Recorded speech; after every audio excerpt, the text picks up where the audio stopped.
Allô, allô? Qu'est-ce que vous diriez si je vous lisais un petit extrait du livre de Khalil Gibran, le prophète, à la question, c'est la question ici, parle-nous de la liberté. Un passage qui m'a touché, puis je trouve que ça résume vraiment bien ce que l'on vit à notre époque. Dans tout ce qu'on vit, que ce soit dans les joies ou dans les peines, ben, il y a toujours un sens. Même si dans la douleur, on se dit dans le moment, ben voyons, ça n'a pas de sens, qu'est-ce que je vis là. Parce que quand on est dedans, dans cette douleur, dans cette souffrance, il nous manque la perspective nécessaire pour comprendre le sens de la souffrance. Il nous manque le recul nécessaire pour comprendre le sens de la souffrance. Et ça, c'est souvent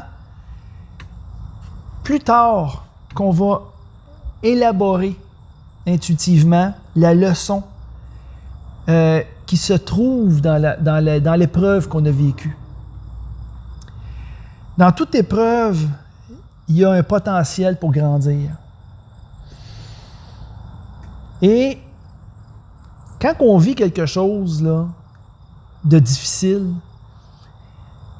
il faut garder cet espoir, il faut garder cette confiance, que même si je ne comprends pas tout actuellement, eh bien, je laisse simplement l'événement imprégner mon être. Je vis cette souffrance, je vis cette détresse-là, je la laisse s'exprimer. Je nomme mes émotions. Je me tourne vers la vie, vers Dieu, vers la force qui pénètre tout ce qui existe, vers son amour. Tout dépendamment du nom qu'on va lui donner, ça n'a pas d'importance. L'importance, ce qui est important, c'est d'avoir conscience que cette connexion existe.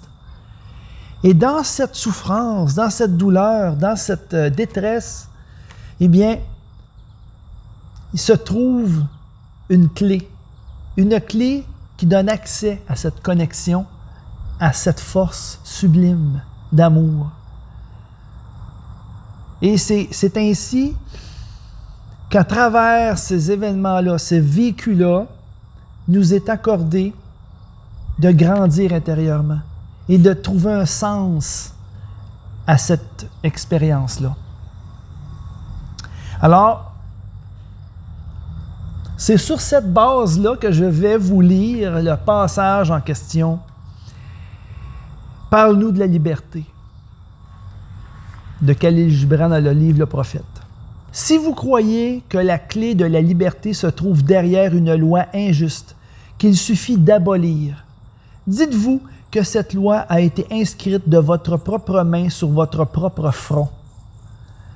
Vous ne pouvez l'effacer, ni en brûlant tous vos livres de loi, ni en lavant les fronts de vos juges, dussiez-vous y déverser la mer entière.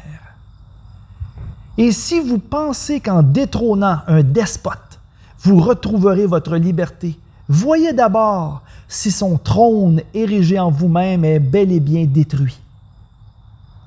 Car nul tyran ne pourra dominer des sujets libres et fiers que s'il existe déjà une tyrannie dans leur liberté et une honte dans leur fierté. Si vous cherchez à chasser vos soucis ou à dissiper vos craintes pour libérer ainsi votre esprit, sachez que vous-même les avez choisis avant que vous ne les ayez subis et que le siège de votre frayeur est dans votre cœur et non point dans la main de celui qui vous fait peur. Est-ce que c'est puissant, ça? Tout est là. Tout est là. Quand je vous parle de la bête qui nous domine, hein, depuis des millénaires, qui est la domination absolue de l'intellect, du mental, et que c'est l'ensemble des œuvres, hein, de cette construction, cette matrice créée par l'intellect, par le mental, par cette bête-là, hein, par la bête, que c'est une structure, une matrice, et qu'en chacun de nous se trouve l'ennemi. Hein? Notre mental est notre pire ennemi. Quand il domine, quand le mental, qui est la bête, nous domine, eh bien, nous sommes notre pire ennemi. Et on est branché, justement, sur l'œuvre de la matrice. Alors là, on est esclave, éternellement esclave. Et l'habitant de notre corps physique, qui est l'esprit, qui est la conscience, a donné la primauté à la domination du mental, de l'intellect. Donc, ça fait des millénaires qu'on a renoncé, que l'esprit a renoncé, en quelque sorte, à son véritable rang, qui est celui de dominer la matière, dominer l'intellect. On s'est laissé dominer. On a nourri la bête, on lui a donné toute la puissance et elle a pris le contrôle de la maison. Et on vit dans cette matrice-là. Alors, tout est à la base, tout ce que l'on vit est à la base de cet unique processus d'avoir accordé la primauté au matérialisme, à toute l'œuvre matérielle née de l'activité de l'intellect.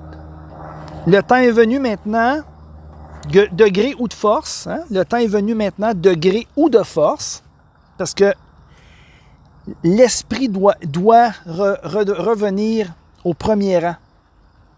Alors, la volonté divine, hein, par l'amour divin, rétablit l'ordre dans la création, de gré ou de force. Donc, ça passe ou ça casse.